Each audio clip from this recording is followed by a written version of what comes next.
تنقص الأرض منهم وعندنا كتاب حفيظ بل كذبوا بالحق لما جاءهم فهم في أمر مريج أفلم ينظروا إلى السماء فوقهم كيف بنيناها وزيناها وما لها من فروج والأرض مددناها وألقينا فيها رواسي وأنبتنا فيها من كل زوج بهيج تبصرة وذكرى لكل عبد منيب ونزلنا من السماء ماء مباركا فأنبتنا به جنات وحب الحصيد والنخل باسقات لها طلع نضيد رزقا للعباد وأحيينا به بلدة ميتا وكذلك الخروج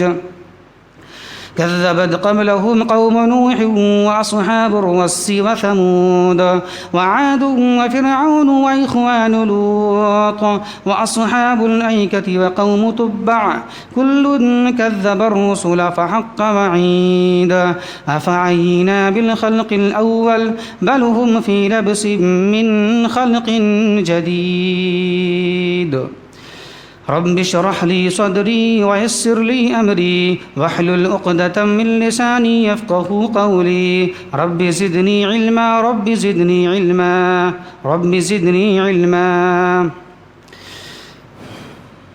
ساری کی ساری تعریفات و توصیفات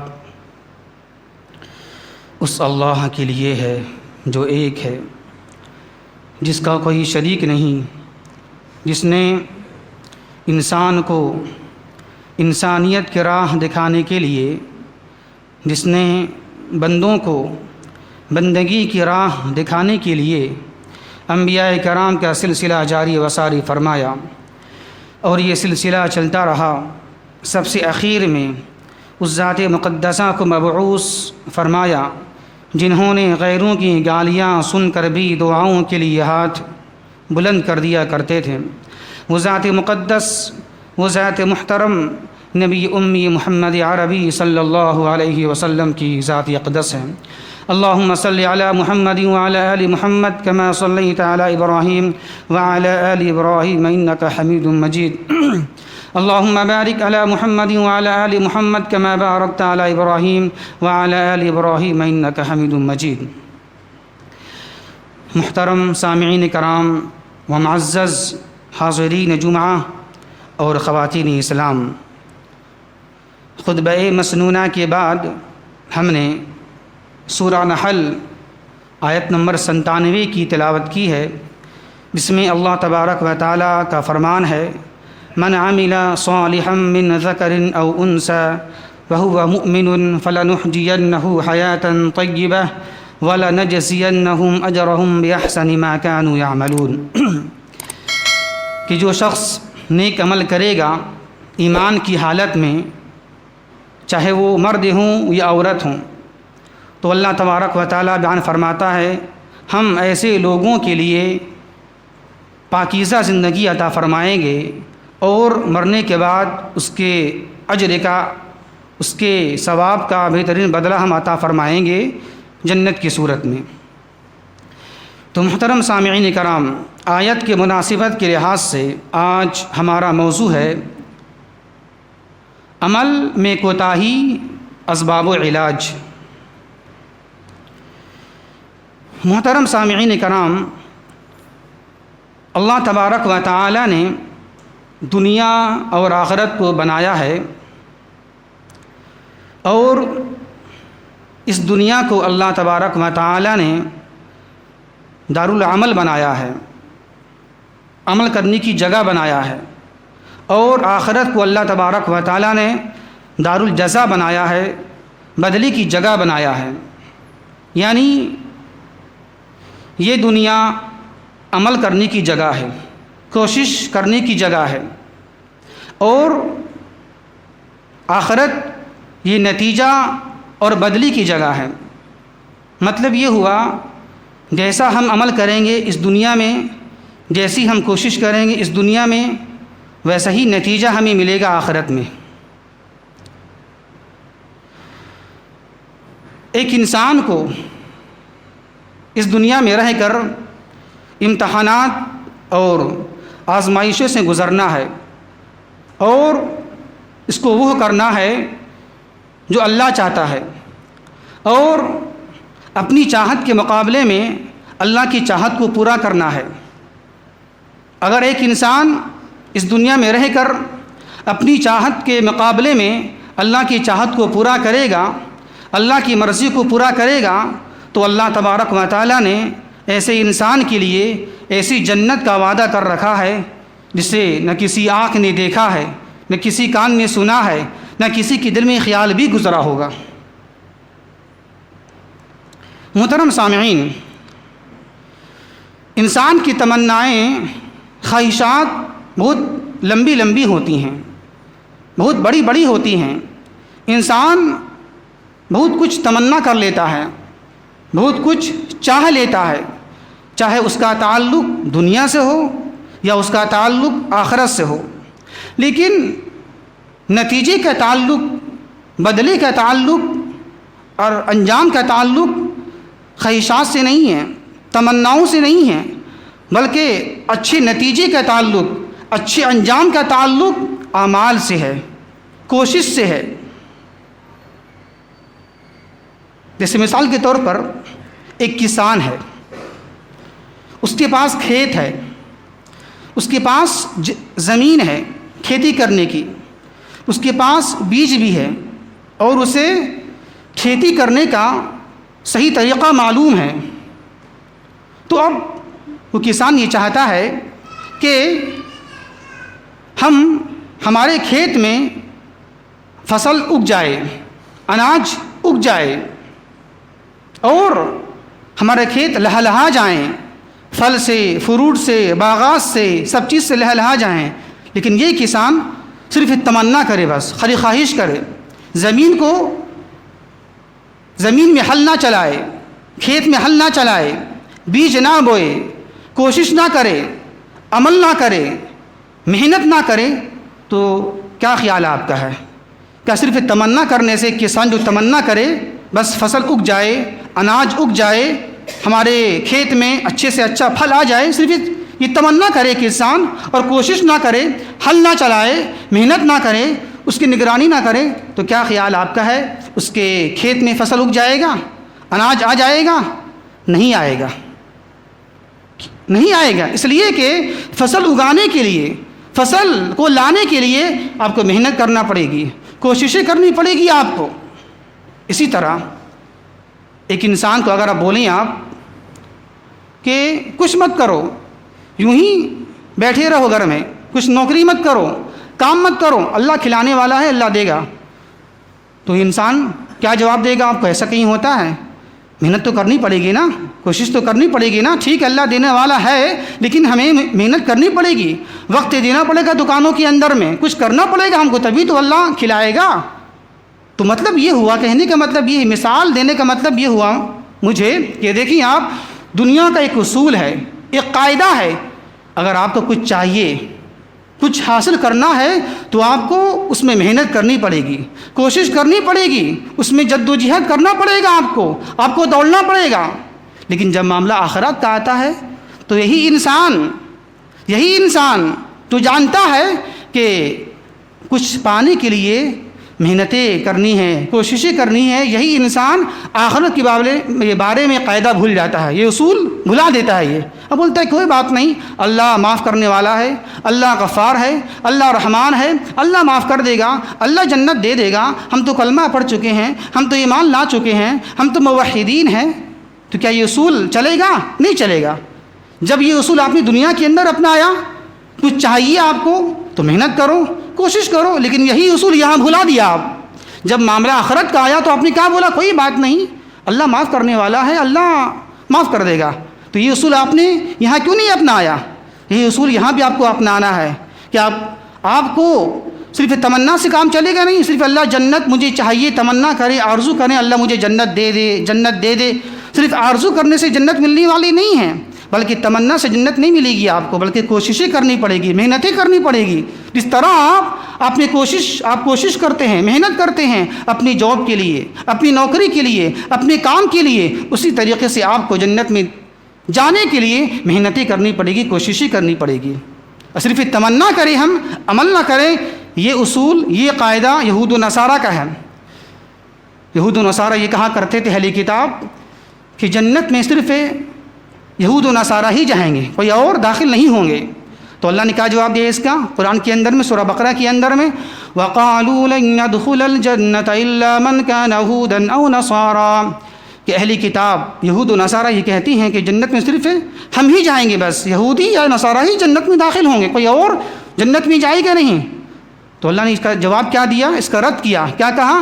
تِلْكَ أَمَانِيُّهُمْ، یہ ان کی صرف آرزو ہیں، تمنائیں ہیں، کچھ عمل ان کے پاس نہیں ہے، ان کے پاس عمل نہیں ہے، صرف تمنا کر رہے ہیں وہ، ہم جائیں گے جنت میں، ہم جائیں گے جنت میں، صرف تمنائیں ہیں، آرزویں ہیں، امیدیں لمبی لمبی۔ اللہ نے اس کے بات کو رد کر دیا، نہیں، ان کی بات جھوٹی ہے یہود و نصارہ کی، صرف تمنا ہے، آرزو ہے، عمل کچھ بھی نہیں ہے۔ اس کے بعد اللہ نے کہا یہود و نصارہ سے خطاب کرتے ہوئے، قُلْ هَاتُوا بُرْهَانَكُمْ إِن كُنتُمْ صَادِقِينَ، اے اہل کتاب اگر تم سچے ہو اپنی بات میں تو دلیل پیش کرو، دلائل لاؤ۔ تم یہ کہتے ہو نا جنت میں جائیں گے ہم، تو اس کی دلیل کیا ہے؟ عمل لاؤ، تم عمل پیش کرو تم۔ جس سے پتہ ہی چلا صرف تمنا کرنا، صرف آرزو کرنا جنت مل جائے، یہ اصول اور یہ قاعدہ یہود و نصارہ کا ہے۔ تو محترم سامعین، دیکھیں آپ، آج ہم مسلمانوں کی ایک بہت بڑی تعداد ایسی ہے جو دین کے بارے میں سب کچھ جانتی ہے، اسے پتہ ہے کیا کرنا ہے کیا نہیں کرنا۔ اکثر مسلمان جانتے ہیں الحمدللہ، لیکن پھر بھی جاننے کے باوجود دین سے دور ہیں۔ آج اکثریت کا حال یہ ہے، آج امت مسلمہ کی زیادہ تر تعداد کا حال کیا ہے؟ وہ جاننے کے باوجود دین سے دور ہے، دین سے دور ہے، عمل سے دور ہے، یہ عمل میں کوتاہی کرنے والے ہیں، اور بلکہ صرف اتنا ہی نہیں بلکہ بے عملی اور بدعملی کے شکار ہو چکے ہیں وہ۔ تو آئیے ذرا دیکھتے ہیں ہم کہ دین کے اندر میں، اسلام کے اندر میں عمل کی اہمیت کتنی، اس کی فضیلت ہے، اور اعمال کرنے کی اہمیت کیا ہے، اور اس کا بدعملی اور بے عملی کے اسباب و علاج کیا ہیں اس کے ہیں۔ آج لوگ جو دور ہے دین سے، اس کے اسباب کیا ہیں، کیوں دور ہیں، اور اس کا علاج کیا ہے۔ آئیے ذرا دیکھتے ہیں کہ دین اسلام میں اعمال کی اہمیت کیا ہے۔ اللہ تبارک و تعالی بیان فرماتا ہے سورہ بنی اسرائیل کے اندر میں کہ وَمَنْ أَرَادَ الْآخِرَةَ وَسَعَى لَهَا سَعْيَهَا وَهُوَ مُؤْمِنٌ فَأُولَئِكَ كَانَ سَعْيُهُمْ مَشْكُورًا، کہ جو یہ چاہتا ہو کہ مجھے آخرت مل جائے، جنت مل جائے، اسے چاہیے کہ وہ کوشش کرے، محنتیں کریں۔ کس حال میں؟ ایمان کی حالت میں، شرط ایمان ہے، ایمان کی حالت میں کوشش کرنا ہے۔ کوشش سے مراد عمل کرنا آپ کو ہے۔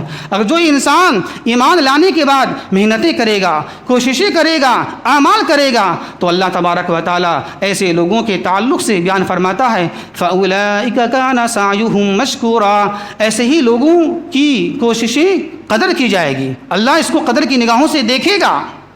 اسی طرح اعمال کی اہمیت ذرا دیکھیں آپ، اللہ تبارک و تعالیٰ بیان فرماتا ہے سورہ شورا کے اندر میں من كان يريد حرث الآخرة نزد له في حرثه ومن كان يريد حرث الدنيا نؤته منها وما له في الآخرة من نصيب، کہ جو شخص آخرت کی کھیتی کرنا چاہتا، مطلب عمل کرنا چاہتا ہے، جو شخص آخرت کی کھیتی کرنا چاہتا ہے اس دنیا میں رہ کے، تو اللہ تبارک و تعالیٰ بیان فرماتا ہے ہم اس کی کھیتی میں، اس کی اعمال میں نزید لہو فی حرثی، ہم اضافہ کرتے ہیں، اضافہ کریں گے، بڑھائیں گے ہم اس کو، اور اعمال کی توفیق دیں گے ہم، جس کا ارادہ آخرت کا ہو، دنیا کا نہ ہو، جس کی نظر اور جس کا سینٹر مرکز نگاہ آخرت ہو، کچھ بھی کرے آخرت کو سامنے رکھتے ہوئے کرنا ہم کو ہے۔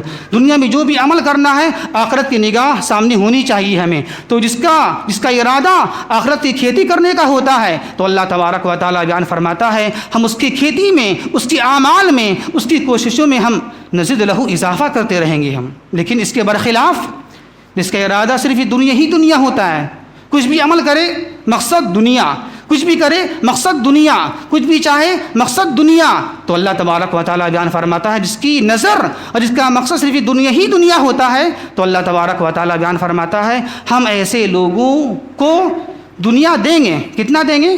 اس کی مرضی کے مطابق نہیں، جس طرح ہم چاہیں گے اتنا دیں گے ہم. ایسا بھی نہیں جو چاہیں گے آپ کو مل جائے گا، گاڑی باڑی یہ وہ شہرت عزت نہیں. جس کی نظر صرف دنیا ہی دنیا ہوتی ہے، چاہے کہ مال حاصل کر لیں ہم تو اتنا نہیں ملے گا جتنا آپ چاہیں گے، جتنا ہم چاہیں گے اتنا ملے گا. تو فرق کیا ہے؟ اچھا انسان کون ہے؟ اچھا انسان وہ ہے جو دنیا میں رہے اور دنیا میں رہ کر آخرت کی کھیتی کا ارادہ کرے. اللہ اس کی کھیتی کو بڑھائے گا اور مطلب اعمال کو بڑھائے گا، اس میں فائدہ یہاں بھی ہے وہاں بھی ہے. جو انسان عمل کرتا ہے مقصد آخرت، تو کتنا فائدہ ہو رہا ہے. دنیا بھی اللہ دے گا، اللہ دین بھی آپ کو دے دے گا، لیکن جس کی نظر جس کا مقصد خالی آخرت ہی ہے، خالی دنیا، تو اللہ تبارک و تعالیٰ کہتا ہے ہم اس کو دنیا دیں گے. کتنا دیں گے؟ اس کی مرضی کے مطابق نہیں، جتنا ہم چاہیں گے اتنا دیں گے ہم. بات تو ایک ہی ہو گیا، چاہے دیندار بنے یا بے دین بنے آپ، اللہ دنیا دے گا آپ کو. چاہے آپ کچھ بھی بنے، آپ گناہگار نافرمان یا مومن، اللہ دنیا آپ کو دے کر ہی رہے گی. فائدہ پھر کیا ہے؟ فائدہ کیا ہوتا ہے؟ دنیا دار اور دیندار کے اندر میں اللہ دیندار کو دنیا بھی دیتا ہے زیادہ بڑھا کے، اور اللہ اس کو دین بھی دیتا ہے. لیکن دنیا دار کو خالی دنیا، وہ بھی دنیا اپنے مطابق نہیں، اللہ کے مطابق ملے گا، اسے دین نہیں ملتی ہے. تو کون فائدے میں رہا؟ دنیا دار یا دیندار؟ دیندار فائدے میں رہا. اسی طرح دیکھیں اللہ تبارک و تعالی بیان فرماتا ہے آپ کا سورہ سجدے کے اندر میں فَلَا تَعْلَمُ نَفْسٌ مَّا أُخْفِيَ لَهُم مِّن قُرَّةِ أَعْيُنٍ جَزَاءً بِمَا كَانُوا يَعْمَلُونَ، کہ کوئی نفس، کوئی جان، کوئی انسان یہ جانتا نہیں ہے کہ ہم نے اس کی آنکھوں کے ٹھنڈک کا سامان کیا چھپا کر رکھا ہے. جزاء بما كانوا يعملون، اور یہ بدلہ ہوگا ان کی اعمال کا. دیکھیں آپ، جنت بدلہ علمی کا نہیں ہے، بہت کچھ جانتے ہیں آپ، جنت بدلہ عمل کا ہوگا. بہت کچھ جانتے ہیں، نماز، روزہ، حج، زکوٰۃ، قربانی، اخلاق، آداب، سب چیز جانتے ہیں، لیکن عمل نہیں آپ کے اندر میں. تو اللہ نے کیا کہا؟ جنت بدلہ علمی کا نہیں ہے، جنت بدلہ عمل کا ہوگا. تو عمل کے بدلے جنت ملے گا. آپ کو نہ کہ آپ بہت جاننے والے ہیں بس جنت دے دو، علم کے مطابق، علم کی وجہ سے آپ کو جنت ملنے والی نہیں ہے. عمل کی بنیاد پر اللہ آپ کو جنت میں داخلہ فرمائے گا. اسی طرح دیکھیں اللہ تبارک و تعالیٰ بیان فرماتا ہے سورہ کہف کے اندر میں فَمَنْ كَانَ يَرْجُو لِقَاءَ رَبِّهِ فَلْيَعْمَلْ عَمَلًا صَالِحًا وَلَا يُشْرِكْ بِعِبَادَةِ رَبِّهِ أَحَدًا، کہ جو شخص اللہ سے ملاقات کی امید کرتا ہے کہ اللہ سے ملے ہم جنت میں جائیں ہم، تو اسے کیا کرنا چاہیے؟ اسے یہ کرنا چاہیے کیا؟ فَلْيَعْمَلْ عَمَلًا صَالِحًا، اسے نیک عمل کرنا چاہیے، اور اس نیک عمل کے اندر میں، اس عبادات میں وَلَا يُشْرِكْ بِعِبَادَةِ رَبِّهِ أَحَدًا، شرک نہیں کرنی چاہیے. یہ عمل کی اہمیت ہے.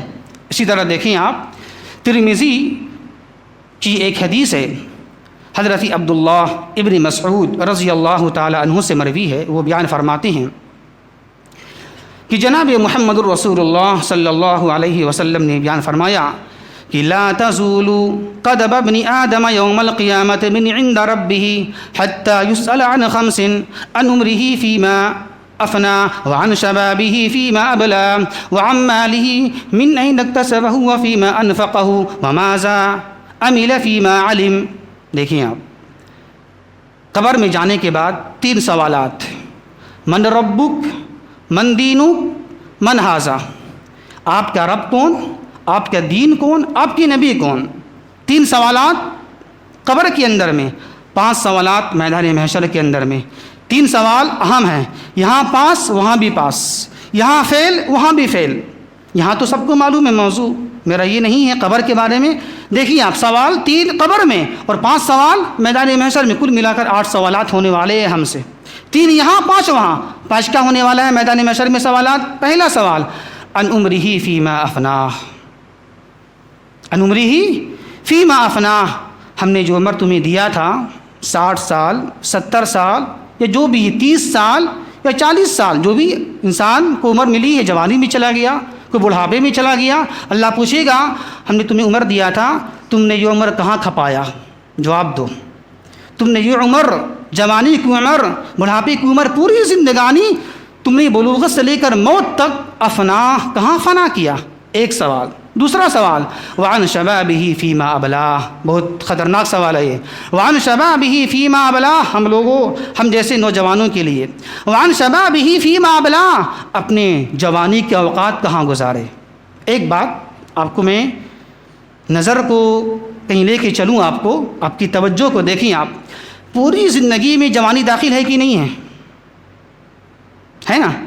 پوری زندگی میں جوانی داخل ہے، لیکن الگ سے اللہ تبارک و تعالیٰ جوانی کا سوال کرے گا۔ عمر تو ہے ہی ہے، پوری عمر میں جوانی داخل ہے، لیکن الگ سے اللہ جوانی کا بھی سوال کرے گا۔ وعن شبابہ فیما ابلاہ، اپنے جوانی کے اوقات کو، وقت کو، ٹائم کو کہاں خرچ کیا ہے۔ کیا مطلب ہوا ہے اس کا؟ مطلب یہ ہے کہ جوانی کے جو لمحات ہوتے ہیں نا، بڑے خوبصورت ہوتے ہیں، اس میں سمجھنے کی، کرنے کی طاقت، قوت، صلاحیت، استعداد زیادہ ہوتی ہے ہر چیز کی، چاہے وہ دنیاوی لحاظ سے ہو یا دین کے لحاظ سے ہو۔ اس میں خواہشات کا غلبہ ہوتا ہے، خواہشات بہت زیادہ ہوتا ہے، خواہشات کو پورا کرنا، یہاں جانا وہاں جانا، یہ کرنا وہ کرنا، گاڑیوں میں گھومنا، یہ اپنے آپ کو کر لینا، اس میں خواہشات کا غلبہ زیادہ ہوتا ہے، بنسبت بڑھاپے میں نہیں ہوتی ہے، خواہشات دب جاتی ہے۔ اب بوڑھے ہو چکے ہیں، اب گھومنا پھرنا، گاڑیوں میں جانا کہاں ہے؟ تو یہ نوجوانی کے اوقات اتنے خوبصورت ہوتے ہیں، اتنے اچھے لمحات ہوتے ہیں کہ اس میں خواہشات کا دبدبہ زیادہ ہوتا ہے۔ تو اللہ پوچھے گا جب تمہارے اندر خواہشات کا دبدبہ تھا، روپ تھا دنیا کا، دنیا کمائیں گے، یہاں جائیں گے وہاں جائیں گے، یہ خواہشات پوری کریں گے، تم اپنے ان خواہشات کو کہاں خرچ کیا؟ ان اوقات کو کہاں لگایا؟ بازاروں میں، راستوں میں، لڑکیوں کے پیچھے، موبائل میں کہاں خرچ کیا؟ حرام بات کرنے میں، حرام چیز دیکھنے میں کہاں خرچ کیا؟ وعن شبابہ فیما ابلاہ، یہ طاقت جو ہم نے دیا تھا، یہ قوت، جوانی کی جو عالم میں جو قوت ہوتی ہے، ایک سوچنے کی، سمجھنے کی، کرنے کی، وہ طاقت، وہ قوت کہاں خرچ کیا تم نے؟ بتاؤ۔ اب کون جوان بتا پائے گا؟ اس میں وہی جوان بتا پائے گا جو اصحاب کہف تھے۔ اصحاب کہف کا واقعہ پڑھی سورہ کہف کے اندر میں، جوانی کے عالم میں غار میں چلے گئے، بچنے کے لیے کہیں ایسا نہ ہو کہ ہم ایمان سے پھر جائیں، ایمان سے پھرنے کے ڈر سے غار میں چلے گئے۔ جب غار میں چلے گئے تو اللہ تبارک و تعالیٰ نے انہیں 309 سال تک سلا دیا۔ یہ معجزہ ہے، کتنی بڑی کرامت ہے، یہ سلا دیا، کتنی بڑی بات ہے۔ تو سوال کیا ہوگا؟ دوسرا سوال وعن شبابہ فیما ابلاہ، اپنی جوانی کا اوقات کہاں گزارے آپ؟ دو سوال۔ اور تیسرا چوتھا سوال مال کے بارے میں، مال کہاں سے کمایا اور کہاں خرچ کیا؟ دیکھیں کبھی ایسا ہوتا ہے انسان کماتا ہے اچھی جگہ سے حلال، لیکن خرچ کرتا ہے ناجائز طریقے میں، رسومات، خرافات، شادی بیاہ، خرچ کرنا ہے آپ کو 1 لاکھ کر دیا 2 لاکھ، یہ ہے کیا؟ یہ خرافات ہے۔ یہ بھی سوال ہوگا مال کہاں سے کمایا، یہ بھی حلال طریقے سے ہے کہ نہیں، اور کہاں خرچ کیا آپ نے، کہاں دیا؟ مسجد میں، مدرسے میں، غریبوں کو، بیواؤں کو، مسکینوں کو، محتاجوں کو دیا کہ نہیں دیا؟ بس اپنے اڑاتے رہے آپ، اپنے بینک بیلنس میں کہاں دیا آپ نے دیا کہ نہیں دیا؟ کمائے تو ٹھیک اچھی بات حلال طریقے سے، لیکن دیا کہ نہیں آپ نے؟ تو 2 سوال مال کے بارے میں، کہاں سے کمایا اور کہاں ڈالا۔ 5واں سوال وماذا عمل فیما علم، جو کچھ آپ نے جانا تو عمل کتنا کیا؟ آخری سوال عمل کے بارے میں ہوگا۔ دیکھیں آپ، اور اس سوال کے 2 پہلو ہیں، اس سوال کے اندر میں 2 پہلو ہیں۔ ایک پہلو یہ ہے کہ آپ پہلے جانیں، نہیں جانتے ہیں تو پہلے علم سیکھیے، آپ عقیدہ پتہ نہیں، عمل پتہ نہیں، غلط کیا صحیح کیا ہے تو پہلے سیکھیں آپ، عقیدہ کیا ہے، غلط اچھا، عمل کون سا اچھا برا، پہلے سیکھ لیجیے آپ۔ دوسرا پہلو کیا ہے؟ وماذا علم فیما علم، کہ جو کچھ آپ نے جانا عمل کتنا کیا۔ آج میرا موضوع یہ ہے، اس تعلق سے عمل کتنا کیا آپ نے، جانا بہت کچھ۔ اور افسوس کی بات ہے آج ہم مسلمانوں کے اندر میں یہ 2 گمراہی بہت زیادہ پھیلی ہوئی ہے، علم میں بھی نہیں، عمل بھی نہیں۔ آج بہت سارے مسلمان ایسے ہیں جس کو پتہ ہی نہیں ہے عقیدہ، صحیح عقیدہ کیا ہے، غلط عقیدہ کیا ہے، بدعات خرافات کیا ہے، شرک کیا، پتہ نہیں ہے بہت سارے لوگوں کو، بہت سارے مسلمان کو پتہ نہیں ہے بدعات خرافات کس سے بچیں کس سے نہ بچیں، عمل کون سا صحیح کون سا غلط۔ تو ہمارے درمیان مسلمانوں کے اندر میں یہ 2 گمراہی عام ہے، علم سے بھی دوری ہے، عمل سے بھی دوری ہے۔ تو ایک مسلمان وہ ہیں جو علم سے دور ہیں، وہ اس کو پتہ ہی نہیں ہے عقیدہ صحیح کیا ہے غلط کیا ہے، ایک تو وہ لوگ ہیں۔ تو ایسے لوگ کو چاہیے پہلے علم حاصل کریں، پہلے سیکھیں صحیح عقیدہ کیا ہے، غلط عقیدہ کیا ہے، اچھا عمل کیا ہے، غلط عمل کیا ہے، اس کو سیکھیں۔ اور دوسرا پہلو کیا ہے؟ سیکھنے کے بعد عمل کریں اس کے مطابق۔ اور دوسرا پہلو یہ ہے، اور ہم مسلمانوں کے اندر میں یہ بھی ہے کہ کچھ لوگ ایسے بھی ہیں جو جانتے ہیں، عقیدہ پتہ ہے، صحیح عقیدہ یہ ہے، غلط عقیدہ یہ ہے، یہ عمل صحیح ہے، یہ عمل برا ہے، اس سے علم ہے، سب کچھ جانتے ہیں، لیکن جاننے کے باوجود بھی عمل سے دور ہیں، عمل سے کوتاہ ہیں۔ یہ دونوں گمراہی آج مسلمانوں کے اندر موجود، علم سے بھی دوری، عمل سے بھی دوری۔ کتنے مسلمان ایسے ہیں جس کو پتہ ہے 5 وقت نماز فرض ہے، نماز پڑھنی چاہیے، 5 وقت نماز فرض ہے، روزانہ پڑھنا ہے 5 وقت مسجد میں آ کے، لیکن دیکھ لیجیے آپ کتنی ایسی مساجد ہیں جو خالی پڑی ہوتی ہیں پورے ہفتے، لیکن وہی مسجد بھر جاتی ہے، فل ہو جاتی ہے جمعے کے دن۔ یہ پبلک کہاں سے آ رہی ہے؟ اتنے لوگ کہاں سے آ رہے ہیں؟ دوسرے شہر سے آ رہے ہیں، دوسرے محلے سے آتے ہیں، کہاں سے آتے ہیں؟ یہی کے لوگ ہیں، ٹرین سے نہیں، لوگ نہیں آتے ہیں سفر کر کے چلو جمعہ کی نماز پڑھنے کے لیے جائیں گے ہم کسی اور مسجد میں، نہیں، یہی کو لوگ آتے ہیں۔ تو کیا عمل؟ ہم نے جانا نا نماز پڑھنا چاہیے، فرض نماز ہے، لیکن یہ مسجد پھر کہاں چلی گئی؟ باقی ہفتوں کے اندر میں صرف ایک ٹائم ہفتے میں فل ہو گئی، باقی دن مسجد غائب۔ ہم نہیں جانا حج فرض ہے، کتنے لوگ حج کیے ہیں، ہم نہیں جانا زکوٰۃ فرض ہے، زکوٰۃ دیا، ہم نہیں جانا اخلاق آداب یہ ضروری ہے، اخلاق معاملات ہم نے اچھے کیے، ہم نہیں جانا رشوت دینا غلط ہے، ہم نے اس سے روکا، ہم نہیں جانا کہ حرام طریقے سے ناجائز مال کمانا حرام ہے، کبھی اس سے رکا ہم یہ جانتے ہیں، والدین کے حقوق دینا چاہیے، کبھی دیا ہم یہ جانتے ہیں، سب کچھ کتنی ساری باتیں بتائی جائیں، سب کچھ جانتے ہیں، لیکن ہم عمل نہیں کرتے ہیں۔ آج یہ بھی ایک گمراہی ہے، عمل سے دوری، علم سے دوری، عمل سے دوری۔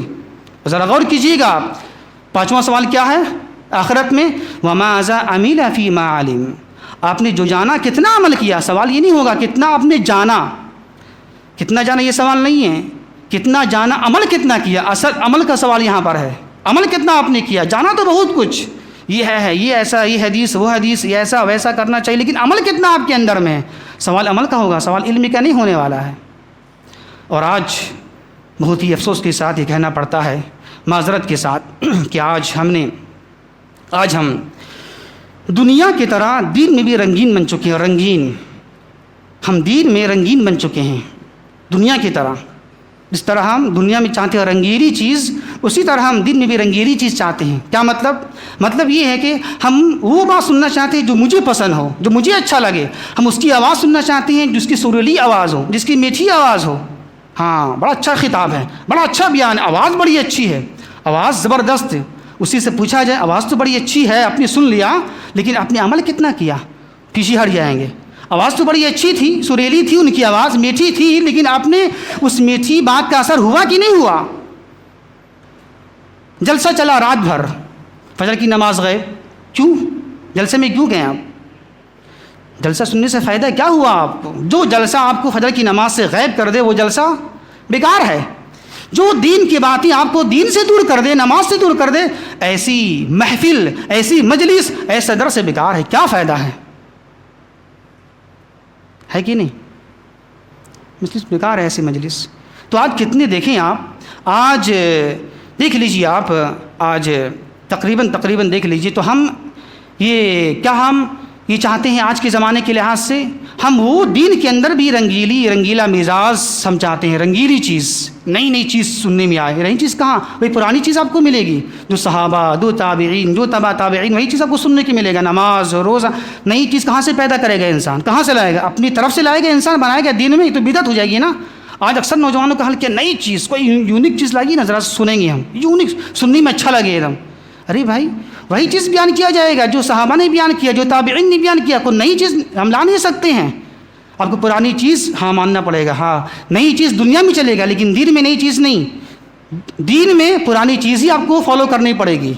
ہاں دنیا میں آپ نئی چیز مانگیے، اس سے بہتر، لیکن دین میں پرانی ہی چیز کو لینے پڑے گی آپ کو، دین میں نئی چیز کے خواہش مند کبھی نہیں ہونا چاہیے۔ تو آج دیکھ لیجیے آپ، آج ہم دین سے دور ہیں، حالانکہ کیا ہو رہا ہے دیکھیں آپ، اگر ہم، مطلب یہ ہوا کہنے کا، اگر آج ہم دین کی باتیں، خطبات، دروس، بیان سنیں اصلاح کے لیے، تو یقین جانیں آپ ہمارا عمل زیادہ ہو جائے گا، یہ مجالس کم ہو جائیں گے، یہ دروس کی محفلیں کم ہو جائیں گی۔ لیکن آج ہم بیان سنتے ہیں رسمن، بس جمعہ میں آ گئے بس بیٹھ جاؤ، جانا تو ہے ہی ہے جمعہ کے بعد، نماز میں آ گئے ہیں، جمعہ کی نماز میں آ گئے، بیٹھ جاؤ، بیٹھ کے سن لیں گے، پھر چلے جائیں گے اپنا، رسمن سنتے ہیں رسمن، اصلاحاً نہیں، عملاً کے لیے نہیں۔ چلو سنتے ہیں، عمل کے لیے سنیں ہم ذرا سا، عمل ایک ایمان تازہ ہو جائے، ایک ایمان میں اضافہ ہو جائے، نہیں بس رسماً سن لیا، جمعہ آج کا دن ہے، چلو خطبہ ہوتا ہے بیٹھ کے سن لیں گے، کیا ہے آدھا گھنٹہ، پھر تو وہی کام کرنا جو کرتے چلے آ رہے ہیں ہم۔ تو مطلب یہ ہوا ہم دین کی باتیں آج سنتے ہیں رسماً، اصلاحاً نہیں، عملاً نہیں کہ عمل کریں ہم، نہیں۔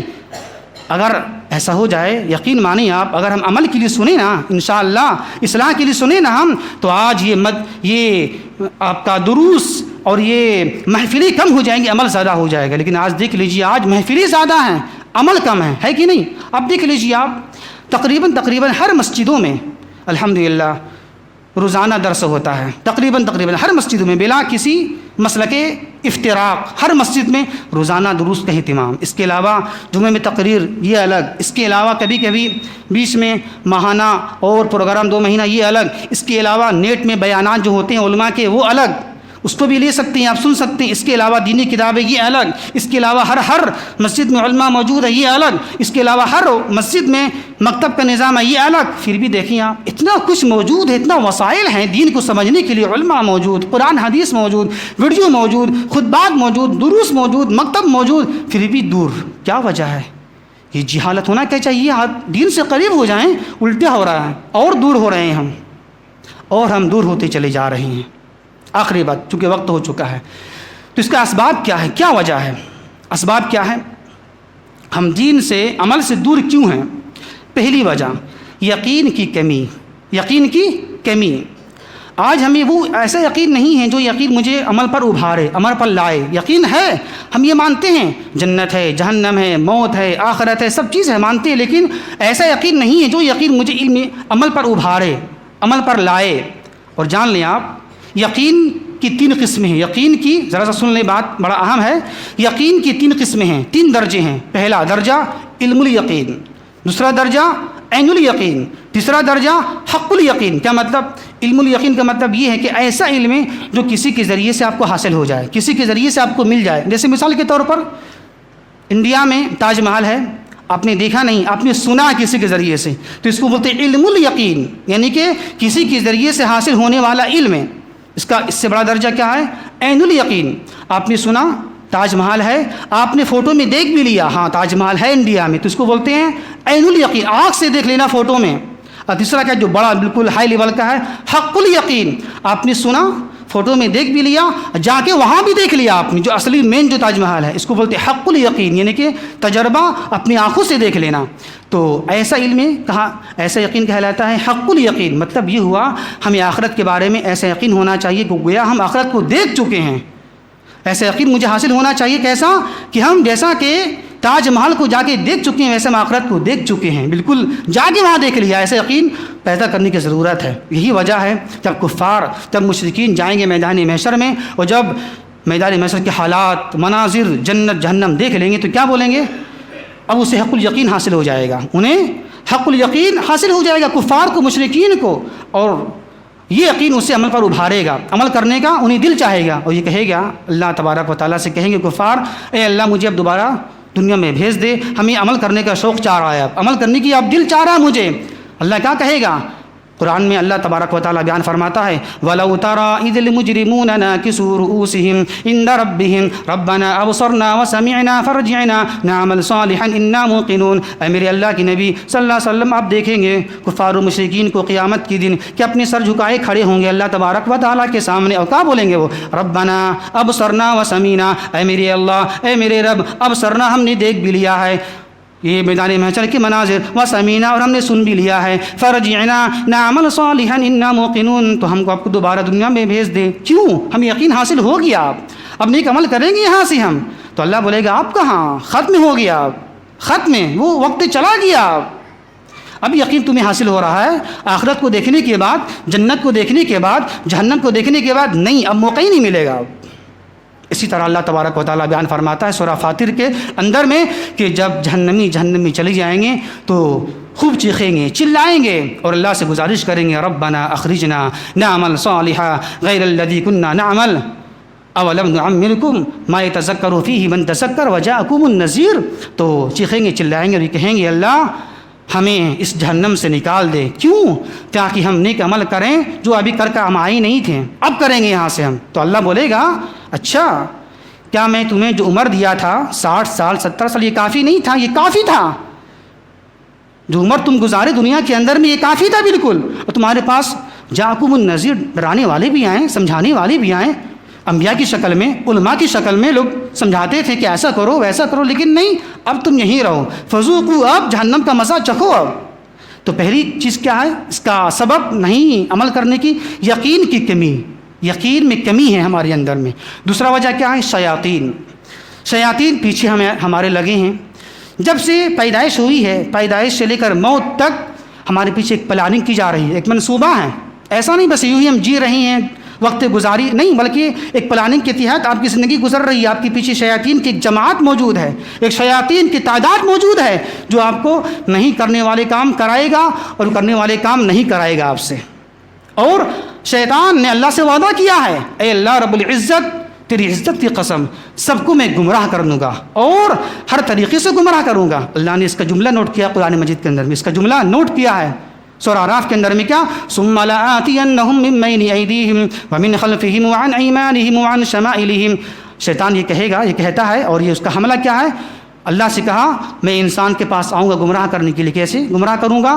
آتینہم من بین ایدیہم، اس کے آگے سے آؤں گا، اس کے پیچھے سے آؤں گا، اس کے دائیں سے آؤں گا، اس کے بائیں سے آؤں گا. مطلب یہ ہے کہ ہر طرف حملہ آپ کا ہوگا، ہر طرف حملہ شیاطین کا ہوگا. مطلب یہ ہے کہ آج ہر طرف شیاطین کی فتنے موجود ہیں. وہی بچ سکتا ہے اس فتنے کے بیچ سے جو اللہ کے مخلص بندے ہوں گے. یہی بات ابلیس نے بھی کہا تھا اللہ سے، اے اللہ میں سب کو گمراہ کر دوں گا سوائے جو آپ کے مخلص بندے ہوں گے اس پر میرا دو پچ چلے گا نہیں، اس کو ہم بہکا ہی نہیں پائیں گے. ہم جو آپ کے مخلص بندے ہوں گے نا، اچھے بندے ہوں گے، وہ آپ کو اس کو ہم بہکا ہی نہیں پائیں گے. ہم جتنا ہم اس کے سامنے گا لیں کہ ایسا کرو ویسا کرو، لیکن اس کو بہکا نہیں پائیں گے. کون؟ الا عبادک منہم المخلصین، آپ کے مخلص بندے، آپ کے قریبی بندے کو ہم بہکا نہیں پائیں گے. یہ ساری باتیں ہیں، وقت ہو چکا ہے. اللہ سے دعا ہے کہ اللہ تبارک و تعالی ہمیں ان مخلصین بندوں میں شامل فرمائے اور اعمال کرنے کی توفیق عطا فرمائے. وما توفیق الا باللہ انہ تعالی جواد کریم ملک بر رؤوف الرحیم.